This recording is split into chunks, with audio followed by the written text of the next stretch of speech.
Covering news where you live. 5 News at 10 starts right now.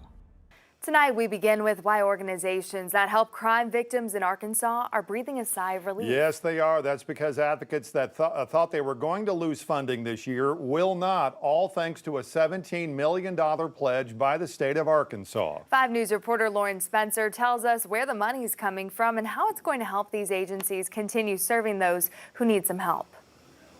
Governor Sarah Huckabee Sanders approved a one-time $17 million grant for crime victim advocacy groups on Wednesday. This comes after a steady decline in funding from the Federal Victims of Crime Act. Now the state is taking money out of the American Rescue Plan Act, better known as ARPA, a $1.9 trillion economic stimulus bill passed back in 2021. This money is collected from fines and fees for federal crimes. In the last couple of years, we've had a bit of a VOCA crisis. Beth Sanders is the executive director of the Arkansas Coalition Against Domestic Violence, which helps run 30 facilities in Arkansas. She says these funds were desperately needed. All of these victim service providers are serving, because of COVID, more folks than they were a couple of years ago, and now there is significantly less money to operate the programs. And without the state stepping in to help allocate the ARPA funds, she said some centers in Arkansas would have had to close their doors. Cannot afford to have shelters closed. Arkansas typically ranks in the top 10 states for domestic violence homicide. There's 23 programs in the state,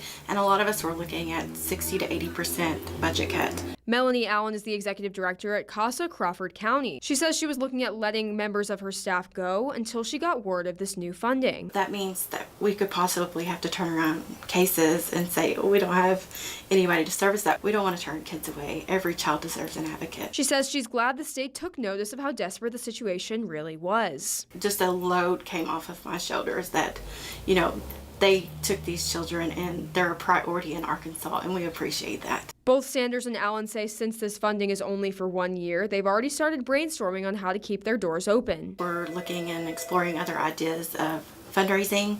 We have one huge fundraiser each year, and so we're going to have to look at other funding opportunities. Covering news where you live, Lauren Spencer, 5 News.